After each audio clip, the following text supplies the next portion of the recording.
ओम शांति। 24 दिसंबर 2024 के भगवान के महावाक्य। शिव बाबा कहते हैं, मीठे बच्चे, अपार खुशी व नशे में रहने के लिए देह अभिमान की बीमारी छोड़ प्रीत बुद्धि बनो, अपनी चलन सुधारो। प्रश्न है, किन बच्चों को ज्ञान का उल्टा नशा नहीं चढ़ सकता? उत्तर, जो बाबा को यथार्थ रीति जानकर याद करते हैं, दिल से बाबा की महिमा करते हैं, जिनका पढ़ाई पर पूरा ध्यान है, उन्हें ज्ञान का उल्टा नशा नहीं चढ़ सकता। जो बाबा को साधारण समझते हैं, वे बाबा को याद नहीं कर सकते। याद करे तो अपना समाचार भी बाप को अवश्य दे। बच्चे अपना समाचार नहीं देते तो बाबा को ख्याल चलता कि बच्चा कहीं मूर्छित तो नहीं हो गया। ओम शांति। बाप बैठ बच्चों को समझाते हैं, बच्चे, जब कोई नया आता है तो उनको पहले हद और बेहद दो बाप का परिचय दो। बेहद का बाबा माना बेहद की आत्माओं का बाप, वह है हद का बाबा, हर एक जीवात्मा का अलग अलग है। यह नॉलेज भी सभी एक रस धारण नहीं कर सकते। कोई 1%, कोई 95% धारण करते हैं। यह तो समझ की बात है। सूर्यवंशी चंद्रवंशी घराना होगा ना। राजा रानी तथा प्रजा, प्रजा में सभी प्रकार के मनुष्य होते हैं। प्रजा माना ही प्रजा। बाबा समझाते हैं, यह पढ़ाई है। हर एक अपनी बुद्धि अनुसार ही पढ़ते हैं। हर एक को अपना अपना पाठ मिला हुआ है। जिसने कल्प पहले जितनी पढ़ाई धारण की है, उतनी अभी भी करते हैं। पढ़ाई कभी छिपी नहीं रह सकती। पढ़ाई अनुसार पद भी मिलता है। बाबा ने समझाया है, आगे चल इम्तहान होगा, बिगर इम्तहान के ट्रांसफ़र नहीं हो सकते। तो पिछाड़ी में सब मालूम पड़ेगा, परंतु अभी भी समझ सकते हो कि हम किस पद के लायक है। भले लज्जा के मारे सभी हाथ उठा लेते हैं, परंतु समझ सकते हैं ऐसे हम कैसे बन सकते हैं, फिर भी हाथ उठा देते हैं। यह भी अज्ञान समझ सकते हैं। बाबा तो झट समझ जाते हैं कि इससे तो जास्ती अक्ल लौकिक स्टूडेंट में होता है। वह समझते हैं हम स्कॉलरशिप लेने के लायक नहीं है, पास नहीं होंगे। वह समझते हैं टीचर जो पढ़ाते हैं उसमें हम कितने मार्क्स लेंगे, ऐसे थोड़ी ही कहेंगे कि हम पास विद ऑनर होंगे। यहाँ तो कई बच्चों में इतनी भी अक्ल नहीं है, देह अभिमान बहुत है। भल आए हैं यह देवता बनने के लिए, परंतु ऐसी चलन भी तो चाहिए। बाबा कहते हैं, विनाश काले विपरीत बुद्धि, क्योंकि कायदेसीर बाप से प्रीत नहीं है। बाबा तुम बच्चों को समझाते हैं कि विनाश काले विपरीत बुद्धि का अर्थ यथार्थ रीति क्या है। बच्चे ही पूरा नहीं समझ सकते तो फिर वह क्या समझाएंगे। बाबा को याद करना यह तो हुई गुप्त बात। अब पढ़ाई तो गुप्त नहीं है ना। पढ़ाई में नंबरवार होते हैं, एक जैसा थोड़े ही पढ़ेंगे। बाबा समझते हैं अभी तो बेबी है। ऐसे बेहद के बाबा को 3-3, 4-4 मास याद भी नहीं करते हैं। मालूम कैसे पढ़े कि याद करते हैं। बाबा को पत्र तक नहीं लिखते हैं कि बाबा मैं कैसे कैसे चल रहा हूँ, क्या क्या सर्विस करता हूँ। बाबा को बच्चों की कितनी फिक्र रहती है कि कहीं बच्चा मूर्छित न तो नहीं हो गया है, कहाँ बच्चा मर तो नहीं गया है, कहाँ बच्चा माया में फंस तो नहीं गया। कोई तो बाबा को कितना अच्छा अच्छा सर्विस समाचार लिखते हैं। बाबा भी समझते बच्चा जीता है। सर्विस करने वाले बच्चे कभी छिप नहीं सकते। बाबा तो हर बच्चे को का दिल लेते हैं कि कौन सा बच्चा कैसा है। देह अभिमान की बीमारी बहुत कड़ी है। बाबा मुरली में समझाते हैं, कईयों को तो ज्ञान का उल्टा नशा चढ़ जाता है, अहंकार आ जाता है, फिर भी याद भी नहीं करते, पत्र भी नहीं लिखते, तो बाबा भी कैसे याद करेंगे। याद से याद मिलती है। अभी तुम बच्चे बाबा को यथार्थ रीति जानकर याद करते हो, दिल से महिमा करते हो। कई बच्चे बाबा को साधारण समझते हैं, इसलिए वह याद नहीं करते। बाबा कोई भपका आदि थोड़े ही दिखाएगा। भगवान उवाच, मैं तुम्हें विश्व की राजाई देने के लिए राजयोग सिखलाता हूँ।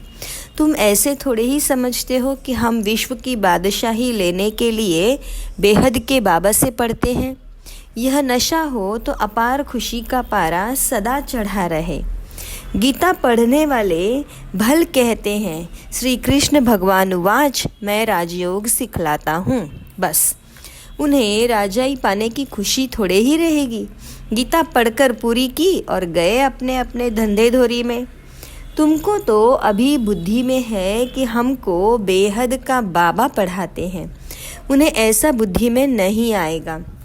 तो पहले पहले कोई भी आए तो उनको दो बाबा का परिचय देना है। बोलो, भारत स्वर्ग था, अभी नरक है। हाँ, यह कलियुग है, इसे स्वर्ग थोड़े ही कहेंगे। ऐसे तो नहीं कहेंगे कि सतयुग में भी है, कलियुग में भी है। किसको दुख मिला तो कहेंगे नरक में है, किसको सुख है तो कहेंगे स्वर्ग में है। ऐसे बहुत कहते हैं, दुखी मनुष्य नरक में है। हम तो बहुत सुख में बैठे हैं, महल माड़िया मोटरें आदि है, समझते हैं हम तो स्वर्ग में हैं। गोल्डन एज, आयरन एज, एक ही बात है। तो पहले पहले दो बाबा की बात बुद्धि में बिठानी है। बाबा ही खुद अपनी पहचान देते हैं। वह सर्वव्यापी कैसे हो सकता है? क्या लौकिक बाप सर्वव्यापी है? अभी तुम चित्र में दिखाते हो, आत्मा और परमात्मा का रूप तो एक ही है, उसमें फर्क नहीं है। आत्मा और परमात्मा कोई छोटा बड़ा नहीं है, सभी आत्माएं हैं और वह भी आत्मा है। वह सदा परम धाम में रहते हैं, इसलिए उन्हें परम आत्मा कहा जाता है। सिर्फ तुम आत्माएं जैसी आती हो वैसे मैं नहीं आता हूँ। मैं अंत में इस तन में आकर प्रवेश करता हूँ। यह बातें कोई बाहर का समझ ही न सके। बात बड़ी सहज है। फर्क सिर्फ इतना है, जो बाबा के बदले वैकुंठवासी श्री कृष्ण का नाम डाल दिया है। क्या श्री कृष्ण ने वैकुंठ से नरक में आकर राजयोग सिखाया? श्री कृष्ण कैसे कह सकता है, देह सहित सब संबंधों को छोड़ मामेकम याद करो? देहधारी की याद से पाप कैसे कटेंगे? श्री कृष्ण तो एक छोटा बच्चा, और कहाँ मैं साधारण मनुष्य के वृद्ध तन में आता हूँ। कितना फर्क हो गया। इस एकज भूल के कारण सभी मनुष्य पतित मना कंगाल बन गए हैं। न मैं सर्वव्यापी हूँ, न श्री कृष्ण सर्वव्यापी है। हर शरीर में आत्मा सर्वव्यापी है। मुझे तो अपना शरीर भी नहीं है। हर आत्मा को अपना अपना शरीर मिला हुआ है। नाम हर एक शरीर पर अलग अलग पड़ता है। न मुझे शरीर है और न मेरे शरीर का कोई नाम है। मैं तो बूढ़ा शरीर लेता हूँ तो इसका नाम बदलकर ब्रह्मा रख दिया है। मेरा तो नाम ब्रह्मा नहीं है, मुझे सदा शिव ही कहते हैं। मैं ही सर्व का सद्गति दाता हूँ। आत्मा को सर्व का सद्गति दाता नहीं कहेंगे। परमात्मा की कभी दुर्गति होती है क्या? आत्मा की ही दुर्गति और आत्मा की ही सद्गति होती है। यह सभी बातें विचार सागर मंथन करने की है, नहीं तो दूसरों को कैसे समझाएंगे। परंतु माया ऐसी दुस्तर है जो बच्चों की बुद्धि आगे बढ़ने नहीं देती। दिन भर झरमुई झगमुई में ही टाइम वेस्ट कर देते हैं। बाबा से पिछाड़ने के लिए माया कितना फोर्स करती है। फिर कई बच्चे तो टूट पड़ते हैं। बाबा को याद न करने से अवस्था अचल अडोल नहीं बन पाती। बाबा घड़ी घड़ी खड़ा करते, माया गिरा देती। बाबा खड़ा करते, माया गिरा देती।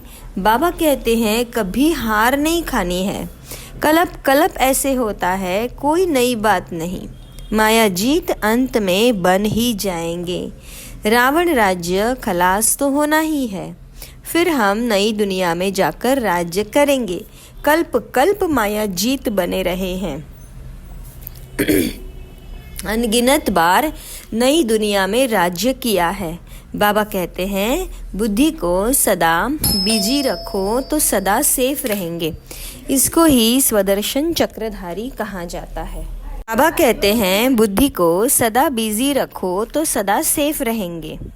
अब इसको ही स्वदर्शन चक्रधारी कहा जाता है।